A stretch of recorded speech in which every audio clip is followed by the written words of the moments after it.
सरपंच साहब, रघुराज जी, इलाके के गणमान्य सरदारगण, आप सभी का मैं पूर्व वक्ताओं ने बहुत ओजस्वी अपनी बात रखी और मैं ये कहना चाहूंगा कि मौत का बेरहम इतिहास बदल सकते हो और पाप का पुण्य में विश्वास बदल सकते हो और अपनी बाजुओं पर आप अगर भरोसा कर लो खेमी जी, ये तो धरती है, आप आकाश बदल सकते हो। मैं सबको नमन करता हूं, पूरे समाज को, पूरी सरदारी को, और मुझे यह अवसर दिया सुभाष सरपंच साहब। और ये सरकार की एक सोची सजी रणनीति है कि कहीं ना कहीं वो चोट मारती रहती है। राजेश जी, उन्होंने पहले चंद्रावली के अंडरपास पर चोट मारी, इलाके के सभी नेता, सभी गणमान्य चेयरमैन साहब, उसमें हमने बड़ा संघर्ष किया, आपके पूरे इलाके ने संघर्ष किया, वहां कामयाबी आपको मिल गई। तुरंत मोहना पे अभी जो शर्मा जी कह रहे थे, मोहना के कट को आकर आपको बहुत बड़ी उपलब्धि मिल गई, सरकार को झुकना पड़ा और वो कट देना पड़ा।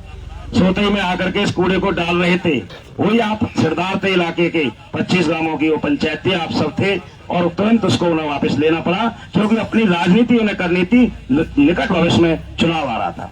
मैं सहमत हूँ आपके सरपंच साहब बात सहमत से कि अब चुनाव हो गया तो इसका मतलब ये नहीं है कि आप मोटू का वेस्ट को डाल देंगे, यानी अपने घर के कूड़े को ला करके राजेश सरपंच जी जो पार्टी जी कह रहे थे दूसरे के घर के सामने डालते हैं। इतनी हिम्मत और जरूरत का प्रश्न कैसे पैदा हो गया? फिर प्रश्न आता है, आप लोग ये कह रहे हैं कि इसको कहां डालें मंत्री जी। हमें इस बात का मतलब नहीं है, हम अपने घर में नहीं डालने देंगे। हमें इस बात से मतलब है ये घर हमारा, हमारा इलाका है। और फिर सबसे बड़ी बात वकील साहब ने कही कि मंत्री जी से मिलेंगे क्योंकि उनका पानी यहां से जा रहा है। जब आपका ये पानी दूषित हो जाएगा, आपका स्वास्थ्य खराब हो जाएगा।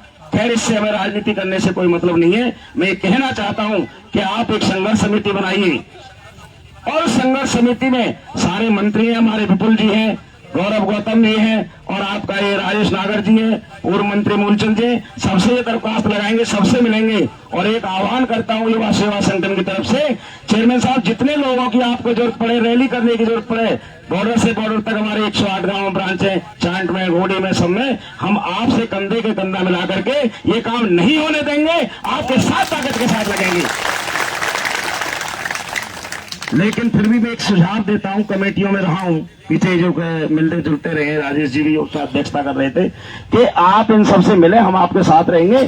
और मुझे ये अच्छा लगता है कि सैनी साहब का वहां चंडीगढ़ में दरबार खुला हुआ है, ज्यादा नहीं जा सकते, 1500 सिलेक्टेड 10-20 लोग, 30 लोग जा सकते हैं। एक कमेटी बना लीजिए और सैनी साहब के उस जो 3 नंबर की कोठी है, 3 सेक्टर में नंबर 1 की, वहां इसको समस्या को रखा जा सकता है। और वो ऐसा आदमी लगता है कि वो कुछ जायज भी बातें सुनता है, करता है।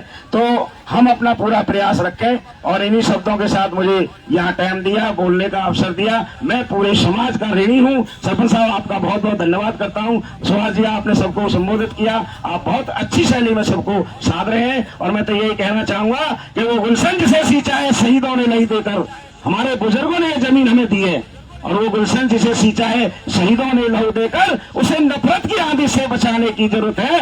और अब इसमें कड़कती धूप से महफूज रखने को, इस मोटुका को एकता के सामने आने की जरूरत है। धन्यवाद।